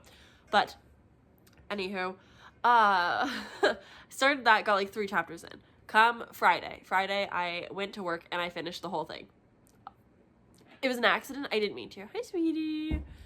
Didn't mean to. It just happened. I just totally binged the book. It just, it was like 4 hours at 2.5 speed. I literally have like slowed down my audiobook experiences because that's just been where I've been at, and I was kicking my little feet. Anywho, Friday night, we went to My Fair Lady at the Holt Center. It was incredible. It was so good. And then Saturday, last Saturday of the tax season, I don't work Saturdays anymore, which gives me a little bit more free time for YouTube again, which is going to be super exciting. But yeah, Saturday was our last day being open on the weekends. Last day before it gets super busy. It's been a lot of like putting people on extensions and like making sure the office is ready and running smoothly and like getting people to sign their stinking taxes before the deadline. Like it's been a lot of just like running around and getting stuff done, but I felt very accomplished, and Saturday was like strangely slow, so like I felt like I could do everything, and it was a good time. And now we're at Sunday this morning. We were late to church, but we went to church. So we were there listening to that, and then after that we went to a book sale from the Friends of the Library, like put it on, and it wasn't anything I was super interested in. Of course, like it opened Saturday, but I was working, so we couldn't go, so we went Sunday. But Austin picked up a few things, mostly movies and some CDs. But he got some like philosophical and religious stuff, and I was just like not interested in the fiction. It was like mystery tables and like some fiction tables, and I was just like, this isn't my stuff. Like if they had classics, it would be a different story, but there was not a single classic, and I was like uninterested. I'm sorry. So I didn't get anything, which is why there's no footage for the vlog. It was also very busy. Like a lot of people were there. Just saw a hawk. Wow.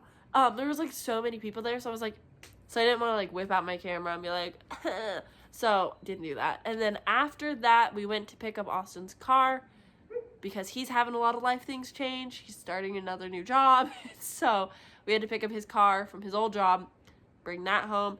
We had lunch. And then like very soon after, we went to his old now coworkers, was in like a local play called Alabama Story, which is about the Alabama South in like 1959,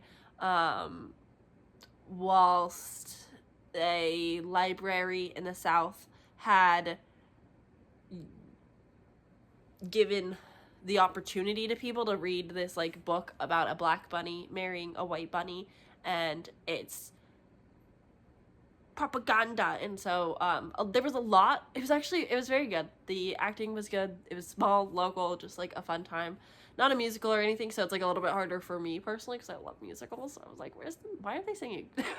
But it was very cute and very sweet, and I could see a lot of parallels to what's happening now. Like, he mentioned, the director at the beginning was like, a lot of libraries are under attack. A lot of people are trying to censor with like the book bans and everything. And I was just like, God, preaching to the gospel. And there was so many similarities. Like, it was glaring the entire time I was watching. I was like, this is so current. Like, this is so important because this is so right now, so modern day. Like, we are fighting book bans. We are seeing libraries get defunded for punishment of having certain books. I'm seeing like my state capital potentially shutting down the library because it's not getting funded, and all of these controversies and blah blah blah. And it's so unfortunate to see. And then also, like, with the backdrop of segregation and racism now being very similar to how people are being treated when they're gay because of the gay agenda and the woke agenda. And it's just like, it was glaringly like how similar and how history just continues to repeat itself. It was just like, good Lord. It was a lot, and I wasn't able to have any like nuanced conversations with anybody about it, so here we are talking about it. So congratulations. I'm sorry. I hope you enjoyed my little rant. There were no bunnies, which I thought it was gonna be like a little segregated bunny love story, and it was not that, but it was still good, and it was fine. So did that today. Now here we are. Woo! It's Sunday. I've not touched a book, but I am in the middle of the second Bridge Kingdom. I don't know what it's called. A Traitor's Queen? Is that what it is? Queen's Traitor? Traitor Queen? Something like that. So, the Bridge Kingdom. Let's chat about it. Oh my god.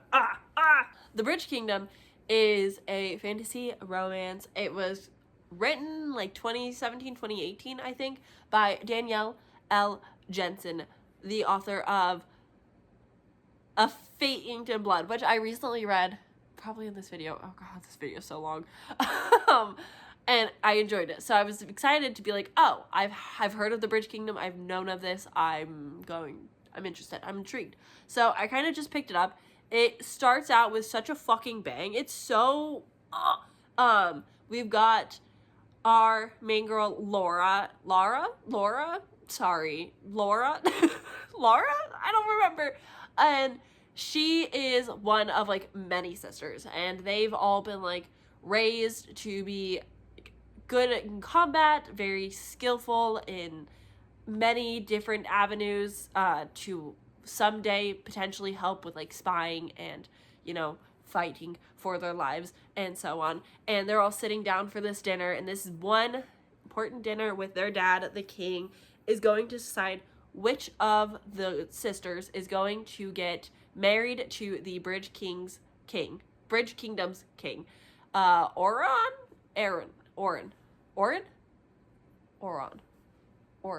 I think it's Oren.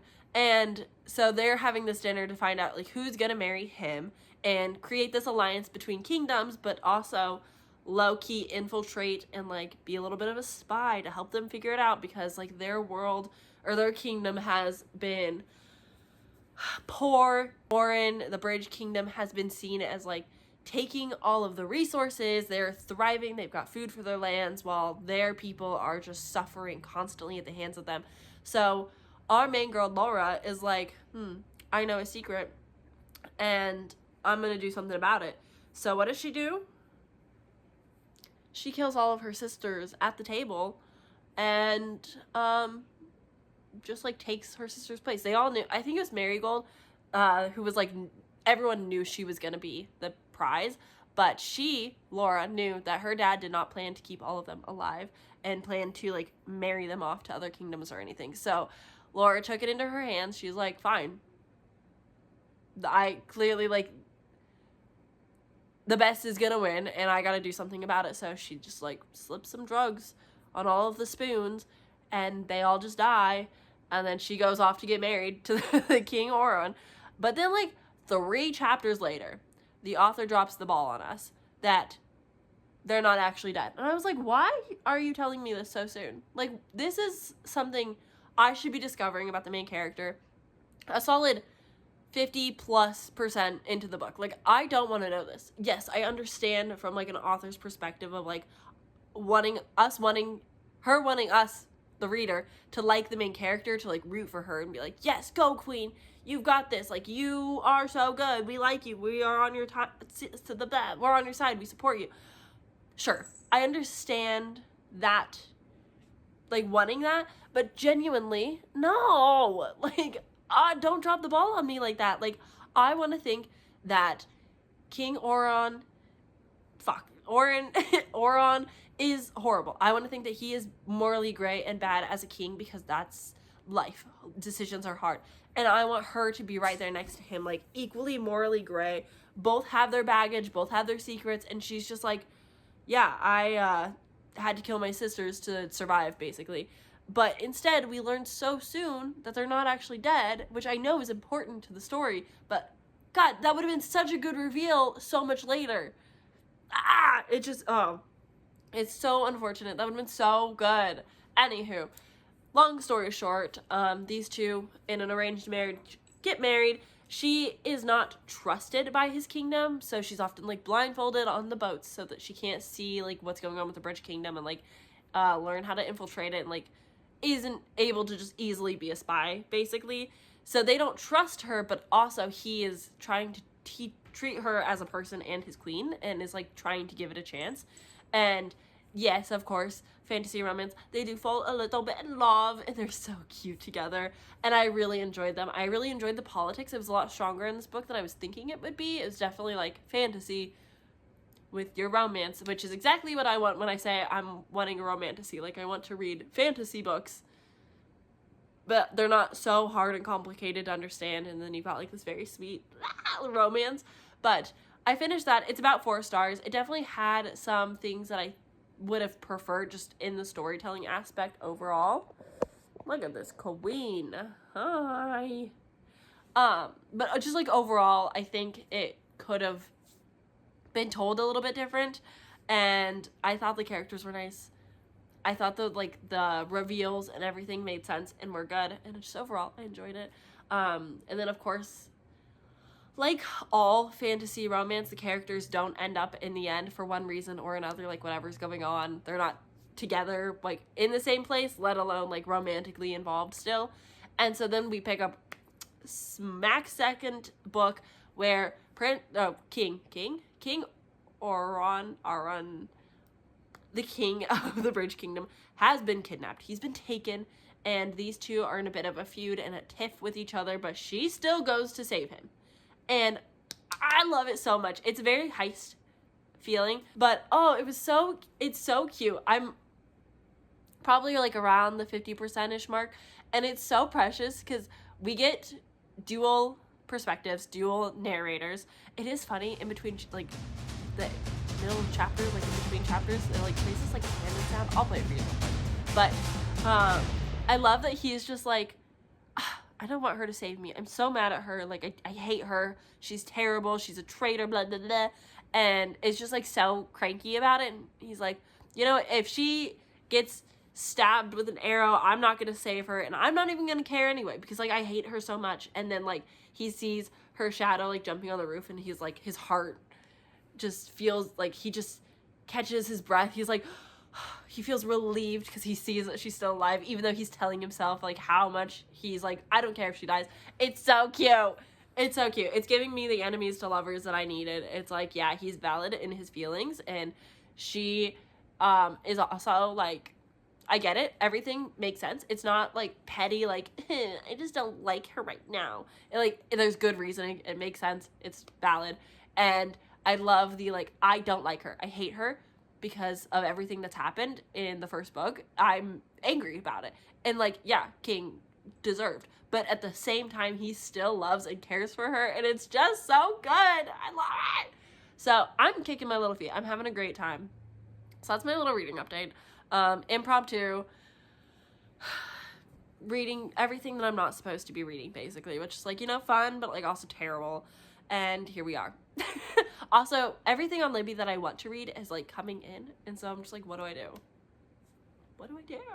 So that's my little reading update. The Dewey 24-hour readathon was technically yesterday, but I think I'm just gonna do it on Tuesday for myself because I want to. I love participating in the Dewey. It's just always, there's always one in April, and it's always tax season, and I can't participate as much as I want, but I would love to like do some of the bingo stuff Tuesday on my day off. So yeah, that's kind of what's going on with me. That's my little reading update. I have plenty of things to read and should read, but I've been enjoying the Bridge Kingdom so far. I will probably binge the whole 4 books that are out right now and then be so sad and upset when I have to wait for the next 2 books, because it's 6 books in total, but 5 and 6 aren't out yet.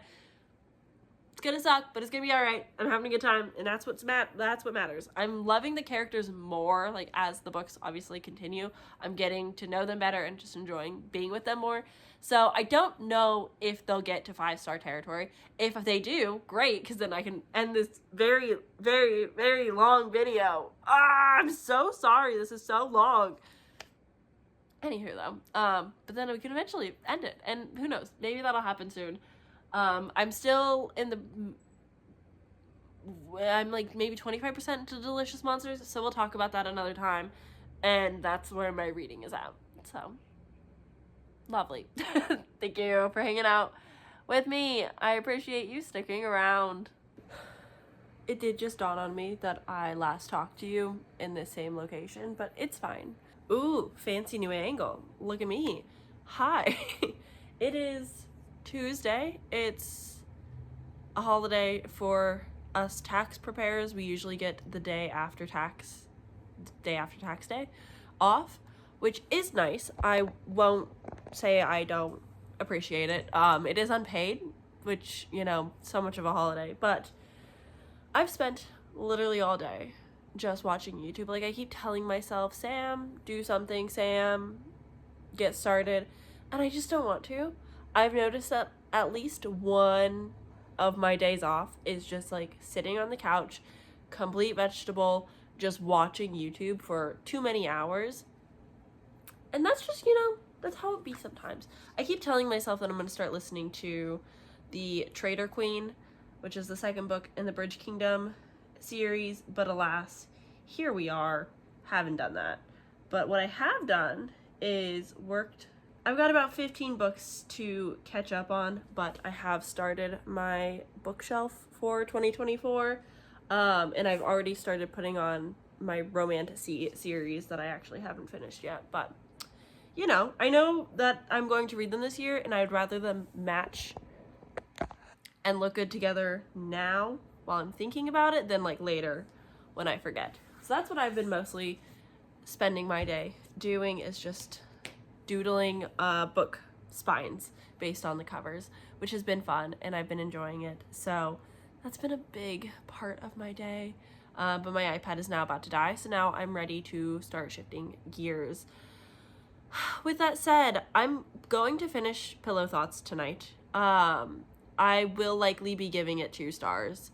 I just don't love the poems. It's kind of like people who read Matt Haig's The Midnight Library. I personally read it at the right time. It was stuff that I needed to hear, and I liked it, and it felt good, and it was a nice reminder, and I liked it. Good experience. But there's the opposite side of that coin who don't need to hear the advice given or need a reminder of the message, and don't need that like cheesy cliche type of story, which is so fair, and it's not going to be for everybody. And that's kind of what this poetry collection reminds me of. It is just so very, let me tell you what you might need to hear, but like angsty early 2010s, even though it wasn't. Let me read you one of these poems that I screenshotted. But a bed is much more than a place to sleep, a carnival of dreams, a playground of growth, a haven in the dark, warmth in the winter, restless nights in the summer. So when you invite someone to lie with you, you are inviting them to your safe place. choose wisely. Like, it's like the poems start nice, start fine, start good, and then it's just like, choose wisely. Be careful who you bring into your bed. It's like, I don't, it's not working for me. So I'm gonna finish the last 38 pages. It's taken too long to read a short poetry collection. Like, a lot of the poems are 2 sentences. Like, it shouldn't take me this many days, but I'm just really not vibing with it. And so sorry. I love all of the jellyfish drawings, and like the covers always pique my interest every time I see them in a bookstore, and I've now learned that I can't do it. It's no longer for me. So I'm gonna finish that today. It'll be a low rating, unfortunately, but you know, we've read it, we've done it. The title has exactly 14 letters, which makes it work for my Aurelium stuff. And really, that's all we're doing, is just trying to do well this semester. I think it's our 4th semester, 3rd semester, I can't remember. So yes, any books that count for Aurelium is a win in my book. But I will also probably talk to you guys about Delicious Monsters in a different reading vlog, because although I'm like 25%, I know it's not going to be 5 stars. I'm intrigued, I'm enjoying it, I just am not as interested in picking it up as much as I would like to. And so since I'm still early on, I'm just gonna continue reading that, and then just hopefully today or tomorrow I will end this vlog where we've been together for so long, and hopefully I can start just like normal weekly vlogs again. I have very fun, exciting 24 48 hour readathon plan for the weekend, and I want this video to be done so that I can read those books. But I'm pulling out the stop. I'm pulling out all stops. We're gonna read Bane today. This is my plan. I'm gonna sit on this couch. I've already got a bookmark in here. We're gonna just devour this, because Lightlark, the first time I read it at least, was 5 stars. Is this going to be good? No. Am I gonna have fun? I sure hope so. I'm excited to see where we go, what these characters are gonna do, where the relationships are gonna lie, how angry I'm gonna get. Like, this is gonna make me feel something, and I think that's just really something that I need right now. So I'm really hoping that this will be the book that can be a 5 stars, even though it might be a shameful like first 5 star of the year. I'm desperate. I'm really desperate now. I just need something that makes me enjoy reading and like be like, yeah, I know it. This is a hobby I like, and I can stick to it. So this is the plan for today after I finish Pillow Thoughts. So wish me luck. I will check in with you guys with no spoilers, of course, as always, but I will check in probably halfway mark and let you know my thoughts. If you don't know what Lightlark is, you've lived under a bit of a rock, because this is the sequel to a very infamous book that Book Talk and BookTube hated, but I had a lot of fun with. So if you like campy bad books that make bad decisions and the writing is juvenile but still fun, why not pick it up? And then after that, I'm hoping to get started on this and really crack into it. I've got my Aurelium little like questing, and although I know that I should not be starting this with the intention of trying to finish it at any point, because it's going to take me eons and ages, and I can finish so many other things for Aurelium before this, I'm still going to try. I'm still going to attempt. We're going to see how it goes. But those are my plans for tonight. I don't know if Austin is going to be home tonight from visiting his family for his dad's birthday. So if not, I'll just read through the night and it'll be great. It is currently 6:35 p.m. I will check in with you guys very soon with my thoughts. Let's read this first line together, so long as it's not super spoilery. The vault. Isla Crown tasted death on the back of her tongue. Oh, okay. Let's do this. Let's read. Bye!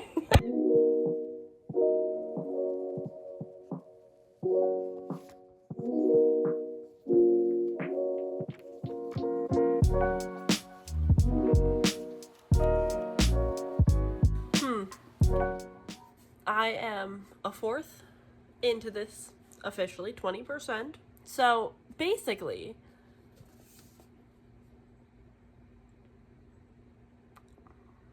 this is somehow doing so bad at so many things I love, and this should be like a great book. And I've not seen a single video about Nightbane because I didn't want any spoilers. I didn't want anybody's feedback to make any type of like impression on me, so that I wouldn't get swayed in my actual opinions and feelings towards this book. But the chapters are so short. What a pro. What a great thing. I love short chapters. This book is moving so fast. Hey, pal. This book is going so fast. Just constantly doing stuff, but yet doing nothing at the same time. Like, nothing has happened. There's no stakes. There's no tension. There was an attempted assassination. There was an attack. Like, there's so much that should be making you go, like, edge of your seat. But it's just not.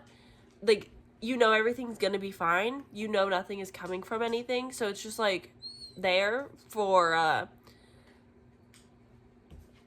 so it's there as, like, character growth plot device, but not actually anything for the plot. And so basically this entire book so far is just Isla, fuck, every time. They always pronounce the S, don't get mad at me. Either way, her whole journey in this is like, what is love? Okay, tell me that she's an 18-year-old young chap dating a very, very old man when she's questioning what love is and, like, has no understanding of what the feeling of love is and just constantly questioning that. And whilst trying to figure out what love means to her and if she really is in love with who she's in love with, she's also trying to figure out the ruler situation, the politics of Lightlark, of this main island versus the other lands that people fled to when the curse came upon them. But now that the curse is broken, like, what does it all mean? She is now a ruler officially. Like, there's just a lot of political dynamics going on, and it means nothing. Nothing is happening. It's just kind of like a backdrop to her being like, what's love, man? Is this real? Who do I love? Who am I? Like, it's just nothing has happened. Nothing has happened. There's been training montages, but they're so boring and I just don't care. At this rate, I don't think this will either also not be 5-star. And I don't know. I don't know what to do. I'm breaking. I'm having a full breaking point. Like, what do I do? What am I supposed to do with my life if I don't? Everybody else has had so many 5 stars this year, and then there's me. And I've had 2 close contenders that still aren't 5-star feelings. On the plus side, again, incredibly short chapters. This is such a fast read. Like, I'm gonna finish this in no time, which is great. But just like, tell me you're dating a 500-year-old man.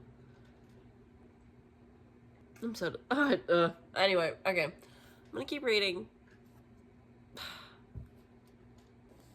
Also, who does she think she is, making me like the love interest because he's sweet to her and nice and kind of cute, but, like, no, not who I was rooting for one. 2, all of these people are so old and they don't get it. 3, no romance has happened. It's just been very cute scenes and I don't like it. I'm mad about it. It's upsetting. Why? No. Incorrect. Give me more memories. Good morning. How are we? I have slept. I have updates. I have showered.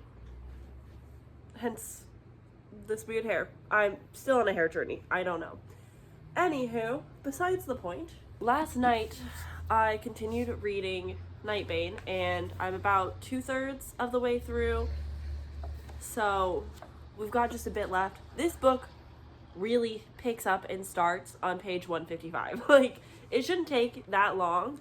But that's when everything we've been talking about really is like, okay, now a plot is happening. Something matters. There is a stake. But as much fun as I'm having with this and how fast of a read this is, it is definitely lacking in a lot of areas. So I really enjoy that we have like a dual timeline as she's regaining her memories as she is learning to use her powers and like control different abilities.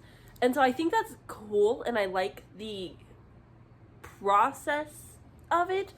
So I like her getting these memories. I like these characters and like seeing how it's all working out. I enjoy the flashbacks with the current time because it just makes it read so much faster. But it is glaringly obvious that Alex Astor was a middle grade reader.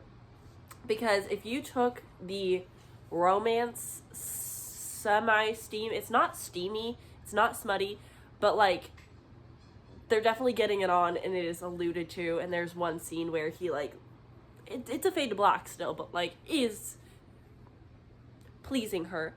And I wouldn't necessarily suggest that for kids, but like a kid could read the series without the romance easily, because it's just so juvenilely written. The character just, everything comes easy to her. She has really no struggles. There's no stakes. There's no like tension, and it's severely lacking that aspect. Like, this is a really bad cozy fantasy. Still getting over being sick. How fun. So I am enjoying it. I like these characters. I like seeing the politics and stuff. It's just like, ooh, I'm so scared and worried. Nothing's happening. But in other news, in fun and exciting news, last night after I decided I was tired and wanted to go to bed, apparently I was not tired and did not actually want to go to bed, because I listened to about 2 hours of the Traitor Queen, the second book in the Bridge Kingdom series. Words are so hard. And it was one of those things where like I went into Audible, I set my 15-minute timer, was just gonna listen a little bit, and then I just kept refreshing that timer, and I went to bed at like 12:30, which it's fine, but I'm definitely trying to fix my sleeping schedule as my work schedule is going to change again, and that wasn't helpful, but it was so fun. I was just kicking my little feet, just having a good time. We're in the like, it's so much, there's so much to say, but nothing has happened in this book. Like, things have happened that's definitely setting up for the series, but definitely feels like a filler book to just continue setting it up, you know, like that middle book syndrome, but it's the second book. I would say keep reading. If you like the characters, you're gonna have fun with it, but it's not like the best fantasy romance ever. It's definitely like giving what you want, but it is definitely fantasy, which is what I prefer. Like, there's a lot of moving parts with the different characters and the different wars and different kingdoms and regions and like reclaiming stuff. Like, there's so many moving parts behind the scene that we're not really as actively in, but we're still seeing glimpses of it as our characters are traveling together and trying to figure out their next moves. And we've gone from like most of this book, enemies, him just hating her, or at least pretending to hate her, and now we've gotten to the point where like they've acknowledged that they love each other but they can't be together, and it hurts so good. And I'm just like, no, please, I just kiss. Like like they genuinely, like, these characters, I just adore them, and I adore them together especially because like they're just so nice together, and I really like them. And just like the little tender moments of like showing each other that they care, even though like things are tense between them. It's giving, and I'm having a good time. I've got an hour left. I'm 75% through, so I've got 1 hour left. I'm gonna probably finish it. Will it be a 5 stars? I don't know. It might really depend on how it ends, but I'm having a great time. I'm so happy that I just like randomly decided to pick up this series because I'm just living, laughing, loving. I'm having a good time. So if this one isn't a 5 star, which it's like so close, like nothing has happened, which is making me want to rate it like 4, but like I love these characters and just it's making me feel happy. So it's like maybe a 4.5, but if it ends really good, maybe it'll be a 5. I don't know, but I'm having a really good time. I'm for sure gonna go on to do the 3rd book probably tomorrow at work. I've also started a different book. It's not gonna be likely 5 stars, so I'm just not gonna mention it here, but it is a book for r/fantasy bingo 2024. So yes, anywho, those are my little reading updates. I have today off of work, and then I'm back to work the next 2 days, and then off for the weekend.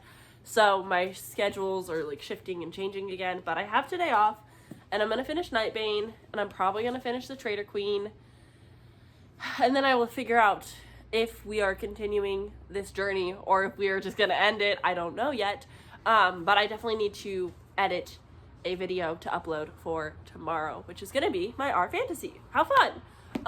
So yeah, that's kind of my plans for the day.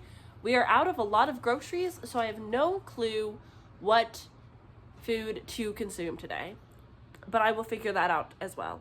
Hi. This is Hinata. She's got a black nose. She's one of the twins. We love her. She's a little bunny. This is a little bunny. Anywho, I will go now. And I will chat with you guys a bit later when I have things to chat about. But wish me luck on my reading. Woo! Then maybe I'll start the Crown of the Curses. Nobody said this was a series. Here, I thought this was gonna end. This was gonna wrap up a duology. It was gonna be over with. It was gonna be done. We were gonna have a nice, neat bow by the end. No, of course not. Why? Why would Alex Astor leave it at a duology? Why would she do that to me? Why am I probably the only soul in this world that still cares about this series and these stupid characters? What the? That cliffhanger ending? I'm so upset. I wouldn't have read this so soon if I knew there was gonna be more. This is so upsetting to me. Oh my Lanta. Why? Why on earth?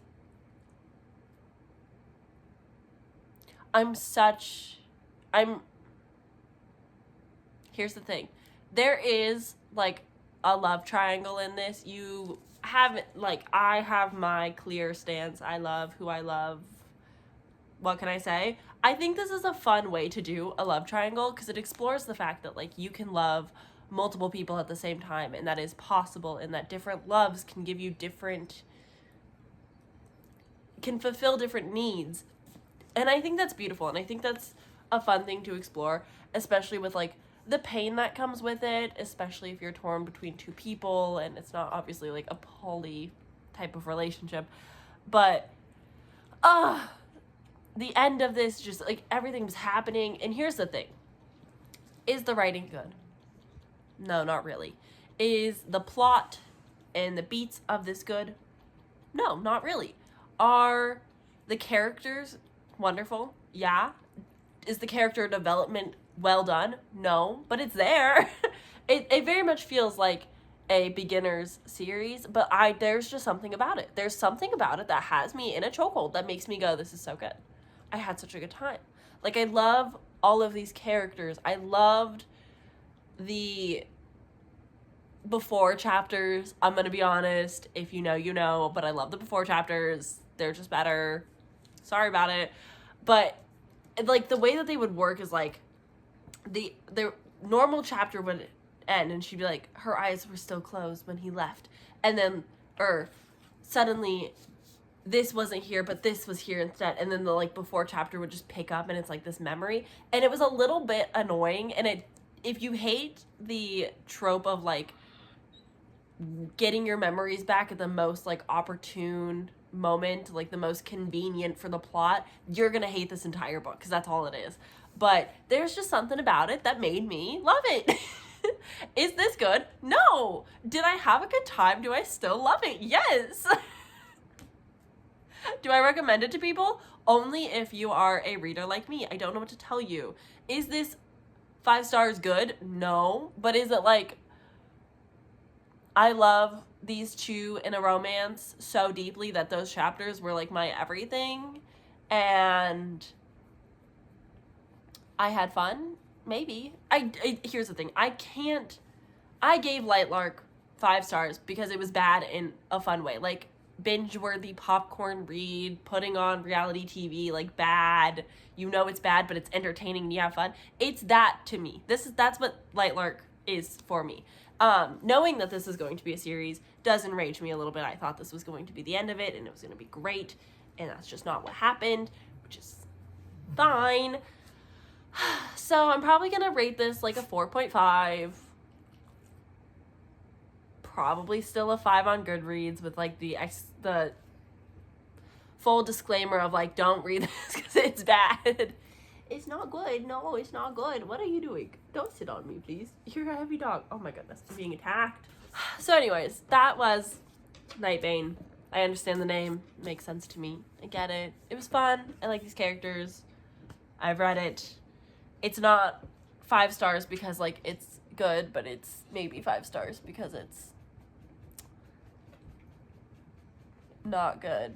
I don't know. I'm gonna sit on this one for a little bit because like it feels wrong to give this 5 stars because it like I had so many issues with it and I could tell you so many bad things about it and like what was wrong with it and what could have been done to make it better, while still sitting here at the end with like my heart. There was I tabbed something, you can barely tell. I tabbed one singular thing on page 348. I listened to the line twice in the audiobook and read it another time just to myself. When I heard it the first time, like my heart literally hurt. I was like, oh shit, which does not happen to me. I'm not a big quotes girly, but that one hurt me. That one really did hurt my feels. So here we are. Let's finish the Traitor Queen and go from there while I contemplate for a little bit. What do I do? Oh my god. I'm reeling.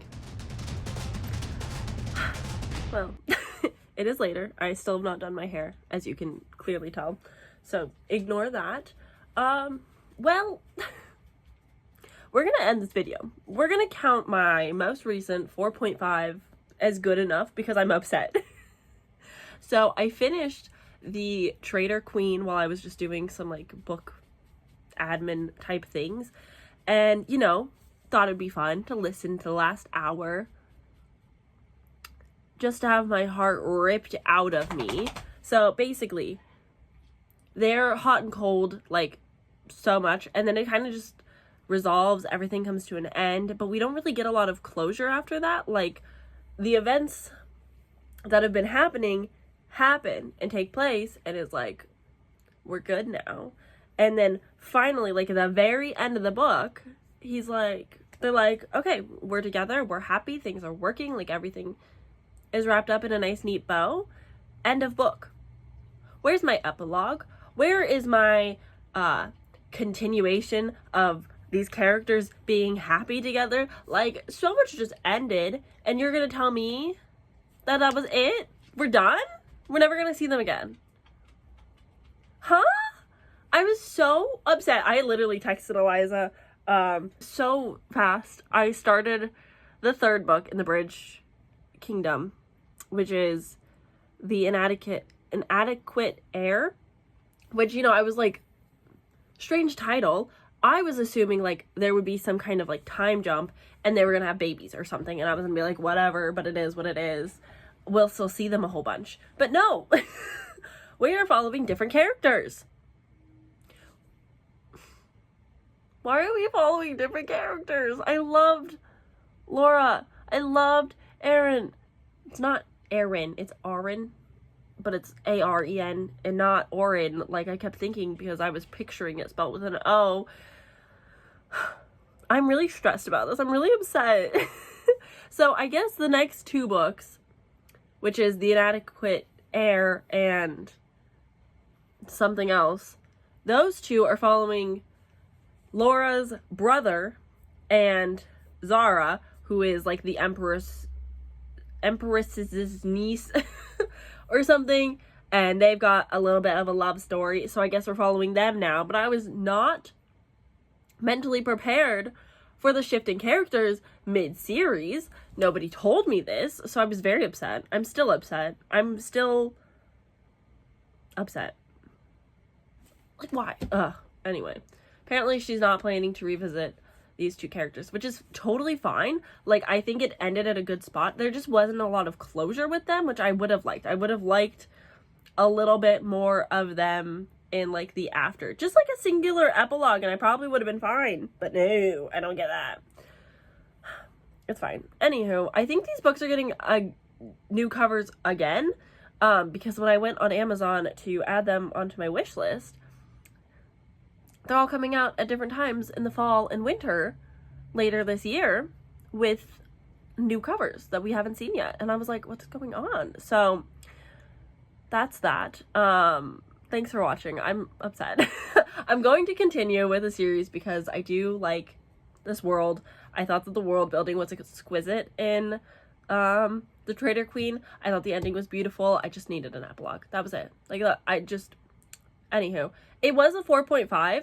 I had a lot of fun with it. I really liked these characters. I thought the world building, again, was exquisite compared to the first one, and compared to, like, a lot of fantasy romance that I read. Like, the world was top tier, and I really loved seeing the different kingdoms and, like, how different they were.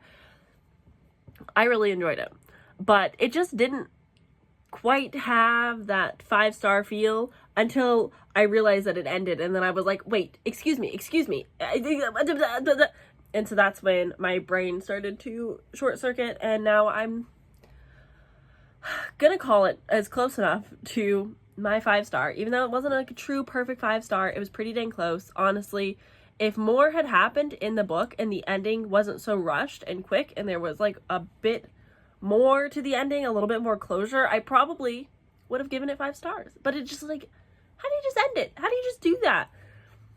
It's fine. I'm fine. Everything's fine. What was I looking for?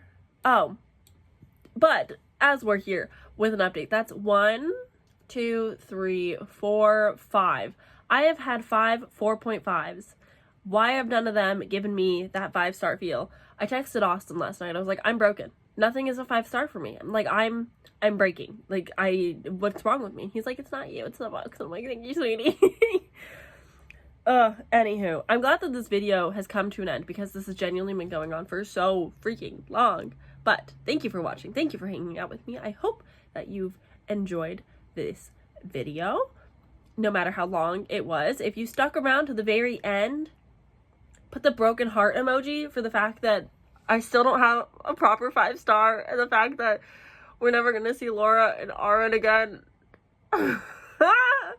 I'm distraught. So yeah, broken heart emoji down in the comments if you made it to the very end, which if you did, thank you so much, because I know this video is going to be so freaking long. I will probably start editing it soon because my goodness grief. Anywho, goodbye. Love you all. As a friend, I'm gonna cry and read hopefully something that makes me happy. Bye!